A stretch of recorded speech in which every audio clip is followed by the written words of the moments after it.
आदर्श शिक्षण समिति बाड़मेर द्वारा संचालित ऑनलाइन क्लासेज में आप सभी भैया बहनों का हार्दिक स्वागत और अभिनंदन। आज हम कक्षा चतुर्थी विषय पर्यावरण पाठ क्रमांक 11 अच्छा खाना मिलकर खाना, ठीक है, इसके बारे में चर्चा करेंगे। तो इस पाठ के माध्यम से हम विभिन्न प्रकार के भोजन बनाने के बारे में जानेंगे और साथ ही साथ अलग अलग अवसरों त्योहारों पर बनने वाले भोजन या पकवान के बारे में चर्चा करेंगे। तो क्षेत्र विषय से संबंधित बनने वाले भोजन या पकवान के बारे में भी चर्चा करेंगे और साथ में जानेंगे कि भोजन बनाते समय क्या क्या सावधानी रखनी चाहिए, भोजन कैसा करना चाहिए, भोजन के प्रकार कैसे कैसे होते हैं उनके बारे में हम जानेंगे। तो मिलकर खाना क्या होता है? कपिला, उसका परिवार व गांव के बहुत से लोग गांव के बाहर मैदान में इकट्ठे हो रहे हैं। कोई आटा लाया है, कोई दाल तो कोई घी। कपिला के पिताजी व उस कई साथी लकड़ी इकट्ठी कर आग जला रहे हैं। माँ, भाभी व बहुत सी महिलाएं मिलकर बाटी के लिए आटा गूंथ रही है। कोई दाल बीन कर साफ कर रहा है तो कोई चूरमे की तैयारी कर रहा है। कपिला ने भी दरिया बिछाने व सफाई करने में मदद की थी। अर्थात सभी मिलकर किसकी तैयारी कर रहे हैं? एक अच्छा सा भोजन बनाने की, खाना बनाने की, और साथ में मिलकर खाएंगे, इसलिए सभी अपना अपना सहयोग कर रहे हैं। कोई लकड़ी ला रहा है, कोई आटा गूंथ रही है, तो कोई दाल साफ कर रही है, तो कोई दरिया बिछा रही है, ठीक है। अब कपिला ने अपने पिताजी से पूछा कि आज हम सब मिलकर खाना क्यों बना रहे हैं? तो पिताजी उत्तर देते हैं कि बेटा, आज बरसात अच्छी हो, अर्थात इस साल अच्छी बारिश हो, खेतों में अच्छी फसल हो, फसल अच्छी पके, इसलिए हम गोठ बना रहे हैं। क्या बना रहे हैं? गोठ, ठीक है, सभी गांव वाले एक साथ मिलकर। अब कपिला पूछती है कि क्या मेरी सहेली इरफाना भी आएगी? वो पूछती है क्या इरफाना भी इस साथ गोठ बनाने में साथ आएगी? तो पिताजी उत्तर देते हाँ बेटा, आज तो गांव के सभी लोग हमारे या साथ मिलकर गोठ करेंगे, यानी कि आज तो सभी लोग हमारे यहाँ एक साथ मिलकर यहाँ गोठ करेंगे, तो इरफाना भी साथ में आएंगी, ठीक है। चलिए, ऐसे सामूहिक भोज जहाँ सब मिलकर कार्य करते हैं बहुत महत्व रखते हैं। जैसे पिछली बार हम देखा कि जो कपिला के गांव में सामूहिक भोज का मतलब होता है सभी एक साथ भोजन करते, एक जगह पर जाकर भोजन करते, तो सामूहिक भोज कहते हैं। ये हमारे को बहुत महत्व रखते हैं, हमारे लिए बहुत ही महत्व है। क्या महत्व है इसका? तो देखिए, ये नई पीढ़ी को हमारी संस्कृति से परिचित करवाते हैं। जो आने वाली पीढ़ियाँ होती हैं, आगे बढ़ती रहती पीढ़ियाँ, तो उनको हमारी संस्कृति, हमारी कल्चर, हमारा जो रहन सहन है, हमारी संस्कृति, उनके बारे में परिचित करवाते हैं कि हमारी संस्कृति कैसी होती है। लोगों में मिलकर काम करने की भावना का विकास करते हैं। जिस प्रकार हमने पिछली बार पढ़ा था कि कपिला और उसका पूरा परिवार गाँव और सभी मिलकर उस क्या कर रहे हैं? एक गोष्ठ की तैयारी कर रहे थे, सभी अपना अपना सहयोग दे रहे थे, यानी कि संगठन की भावना दे रहे थे, सभी मिलकर काम कर रहे थे। तो क्या हो रहा है यहाँ पे कि यहाँ पे मिलकर काम करने की भावना का विकास करते हैं, सामाजिक सद्भावना विकसित होती है और साथ में खाने पीने का आनंद और मनोरंजन भी होता है। यहाँ सब कुछ तो होता ही होता है, परंतु जब साथ में बैठकर खाना खाते हैं, सभी जो अपने पराये जितने भी होते प्रेम भाईचारे के साथ जब भोजन करते हैं, तो आनंद और मनोरंजन तो अलग ही होता है, बहुत आनंद आता है, बहुत ही मनोरंजन होता है, ठीक है। तो हमेशा भी हमें भी क्या करना चाहिए? सामूहिक भोज का आयोजन करते हैं तो जाना चाहिए और वहाँ पे अपना सहयोग देना चाहिए, ताकि हमारी संस्कृति बनी रहे, हमें संगठन में काम करने की क्षमता हो, शिक्षा मिलती है और साथ में सामाजिक सद्भावना विकसित होगी और साथ में आनंद तो आता ही है, ठीक है। अब अलग अलग अवसरों पर खाना, यहाँ पे देखिए कुछ बातचीत हो रही है आपस में तीन लोगों के बीच में और तीनों अपने अलग अलग राय दे रहे हैं, ठीक है। तो इस कोष्टक में सबसे पहले पढ़िए, हमारे, यानी कि पहले एक आदमी बोल रहा है कि हमारे मेवाड़ में हरियाली, देखिए यहाँ पे है, हमारे मेवाड़ में हरियाली, अमावस्या पर सभी लोग बड़े शौक से मालपुए खाते हैं। अलग अलग अवसरों पर खाना, यानी कि अलग अलग अवसर, अलग अलग त्यौहार पर्व होते तो अलग अलग भोजन बनता है, यानी क्षेत्र विशेष से संबंधित है। तो मेवाड़ में जब हरियाली अमावस्या आती है, सब क्या बनाते हैं? मालपुए खाते हैं, ठीक है।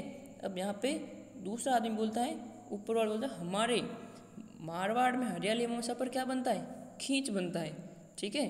अब नीचे बोलता है, तीसरा आदमी बोलता है, इन्हीं दिनों जयपुर में श्रावण मास की तीज मनाई जाती है। बस इस अवसर पर रबड़ी के घेवर बहुत बनते हैं, अर्थात अलग अलग अवसरों पर खाना अलग अलग बनता है। अब अमावस्या पे कहीं मालपुए बनते हैं, तो कहीं क्या बनता है, खींच बनाई जाती है, और कहीं रबड़ी के घेवर बहुत बन जाते हैं। ठीक है, तीज त्योहारों पर हमारे घरों में भी विशेष पकवान और मिठाइयाँ बनाई जाती हैं। अलग अलग स्थानों में पर्वों और त्योहारों पर अलग अलग तरह के पकवान बनते हैं। ठीक है, अलग अलग पर्व होते हैं, अलग अलग त्यौहार मनाए जाते हैं क्षेत्र विशेष से संबंधित, तो वहाँ पे अलग अलग प्रकार के पकवान बनाए जाते हैं। पर ठीक है, जैसे 15 अगस्त, जनवरी हो गई, शीतला सप्तमी हो गई, अक्षय तृतीया हो गई, ऐसे मकर संक्रांति, दीपावली, रक्षाबंधन, होली, जिस प्रकार अलग अलग होती है वहाँ पे अलग अलग पकवान बनाए जाते हैं। ठीक है, चलिए अब खाना होता है दो प्रकार का होता है, एक होता है अच्छा खाना और एक होता है खराब खाना। ठीक है, तो हमें कैसा भोजन करना चाहिए और हमारे भोजन को कैसा बनाना चाहिए, उसके बारे में हम कुछ जानकारी लेंगे। तो कई बार गर्मियों में हमारे घरों में बना हुआ खाना खराब हो जाता है, कभी कभी बड़े आयोजनों में बना खाना भी खराब हो जाता है। तब खराब हुए खाने को खाने से बीमार ना हो इसलिए फेंकना भी पड़ता है, अर्थात जो भोजन होता है वो कभी कभार हमारे वहाँ खराब हो जाता है, घर में भी खराब हो जाता है। कभी कभार वो दुर्गंध आने लगती है भोजन से, फफूंद लग जाती है, ऊपर पता चलता है तो अंदर कुछ गिर जाता है तो खराब हो जाता है, गर्मियों की वजह से खराब हो जाता है, बड़े बड़े आयोजनों में खराब हो जाता है। तो वो हम क्या करते हैं, फेंक देते हैं। क्यों फेंकते हैं, क्योंकि वो जब खाएंगे तो हम क्या हो जाते हैं, बीमार होते हैं। तो इस खाने को बचाने के लिए हमें क्या क्या उपाय करने चाहिए, किस प्रकार उपाय करने चाहिए, तो वो समझेंगे। ठीक है, तो हमें कैसा भोजन करना है, अच्छा, स्वादिष्ट और पौष्टिक भोजन करना है। ठीक है, हम कई बार खोमचे वालों से, अर्थात बाज़ारों में जो खोमचे वाले लगे रहते हैं उनकी बात हो रही है, होटलों में या बाहर खाना खाते हैं, यानी घर से बाहर खाते हैं। ठीक है, यह खाना खराब तो नहीं होता है, पर स्वच्छ है या नहीं यह हमें पता नहीं चलता है। हम जब सामने भोजन देखते हैं तब वो खराब तो नहीं होता है, अच्छा भोजन लग रहा है, सामने अच्छा रहता है, सजाया हुआ रहता है, तो हमें क्या लगता है ये भोजन अच्छा है, स्वच्छ है, और हम उसे आराम से खा लेते। परंतु ये अच्छा है कि नहीं इसके बारे में कैसे पता चलेगा। तो भोजन की स्वच्छता है तो आवश्यक है कि खाना बनाने में उपयोग की जाने वाली सामग्री, खाना बनाने में जो जो सामग्री उपयोग होती है, जैसे बर्तन, चाकू, कच्चा सामान, सब्जियां आदि धुली हुई हो और साफ हो। सबसे पहला है कि जितनी भी सामग्री प्रयोग में लेते हैं उनको क्या करना है, धोना है, क्योंकि उसमें रेत, जीवाणु, कीटाणु, बैक्टीरिया जितने भी होते हैं, बहुत सारे गंदगी होती है ऊपर लगी रहती है, इसलिए हमें उसे सबसे पहले क्या करना है, उसको धोना है, साफ करना है। ठीक है, फिर खाना बनाने वाले के हाथ साफ होने चाहिए। अब उनको वस्तुओं को धोएंगे, परंतु जो खाना बनाता है उसके भी हाथ क्या होने चाहिए, साफ, तो उसको भी पानी से हाथ धो, पानी स्वच्छ हो, और जिस पानी का उपयोग कर रहे हैं वो पानी भी क्या होना चाहिए, स्वच्छ। ऐसा ना हो कि पानी तो खराब है, सब्जियां धोगी, हाथ भी धोए हुए, परंतु पानी उसी में बना रहे, तो वो खाना वापस खराब हो जाता है। खाना ढका हुआ हो, खाने को जैसे ही बने तो उसे क्या करना है, ढकना है। क्यों ढकते हैं, क्योंकि जीवाणु, उड़ते हुए मक्खियाँ होती बहुत सारी भिन भिनाती हुई वहाँ बैठ जाती है, और मक्खियाँ गंदगी फैलाती वहाँ पे, इसलिए खाने को क्या करना है, ढकना है। स्वस्थ रहने के लिए यह भी आवश्यक है कि हम साफ, शुद्ध और ताज़ा खाना खाएं। तो हमें स्वस्थ रहने के लिए पहले ही बताया है कि भोजन साफ हो, भोजन शुद्ध हो और भोजन ताज़ा हो। ठीक है, हमारे खाने में दालें, हरी सब्जियां, फल, दूध आदि विविध सामग्री या खाद्य सामग्री भी होनी चाहिए। दालें, हरी सब्जियां, फल, दूध अर्थात सभी प्रकार के जो विटामिन होते हैं, उन सभी प्रकार के जो पौष्टिकता होती है उन युक्त भोजन करना चाहिए, संतुलित भोजन करना चाहिए। इसमें सभी प्रकार के विटामिन हो, सभी मिल सके। ठीक है, इनसे हमें विभिन्न पोषक तत्व प्राप्त होते हैं। पोषक तत्व हमारे शरीर को क्या करते हैं, मजबूत बनाते हैं, ऊर्जा देते हैं। ठीक है, हम मौसम के अनुसार भी अलग अलग तरह की चीज़ें खाते हैं। ठीक है, अलग अलग मौसम होगा तो अलग अलग प्रकार के भोजन बनते हैं। सर्दी का मौसम हो तो सर्दी की तरफ से अलग बनता है, गर्मी के मौसम अलग बनता है, बारिश में तो बनता ही अलग। अब कुछ प्रत्यक्षा कार्य में करेंगे और फिर कुछ गृह कार्य में करेंगे। ठीक है, वो जो प्रश्न नहीं आता वो पीछे एक बार देख लेंगे, पाठ को वापस देख लेंगे। राजस्थान का प्रसिद्ध भोजन कौन सा है? राजस्थान का प्रसिद्ध है, सबसे प्रसिद्ध है दाल बाटी और चूरमा। हमारे यानी मारवाड़ में हरियाली महोत्सव पर क्या बनते हैं? तीनों का पढ़ा था ना हमने। एक मेवाड़ में कहते हैं हमारे यहाँ पे क्या बनता है? मालपुए। तो मारवाड़ में क्या बनता है? खींच बनता है। ठीक है, मेवाड़ में हरियाली महोत्सव पर क्या बनाए जाते हैं? तो मेवाड़ में बन जाते हैं मालपुए। और जयपुर में श्रावण मास की तीज पर क्या बन जाते हैं? तो रबड़ी और घेवर। सामूहिक भोज में किस किस का विकास होता है?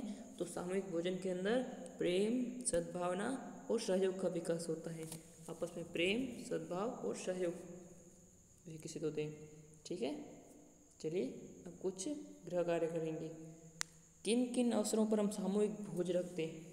आपने अपने आसपास गांव, विद्यालय, शहर आदि में देखना है कि कहाँ कहाँ पर सामूहिक भोज का आयोजन किन किन अवसरों पर होता है, कि कब कब होता है। शादी में होगा, किसी कार्यक्रम हो सकता है, और भी अनेक प्रकार के ऐसे मेले त्यौहार हो सकते हैं, तो वहाँ पे हम सामूहिक भोज करते हैं। ठीक है, दूसरा है खाना स्वच्छ व शुद्ध हो, इस हेतु किन किन बातों का ध्यान रखना चाहिए हमें? खाना स्वच्छ होना चाहिए, शुद्ध हो, इसके लिए हमें किन किन बातों का ध्यान रखना है?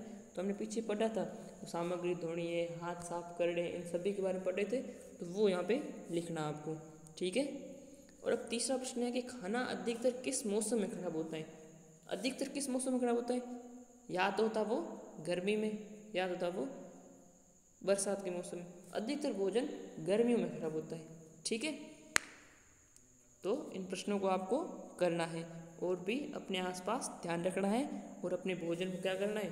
स्वच्छ बनाना है, शुद्ध बनाना है, पौष्टिक बनाना है, ताकि किसी प्रकार का कोई रोग या बीमारी हमारे शरीर को न लगे। ठीक है, धन्यवाद।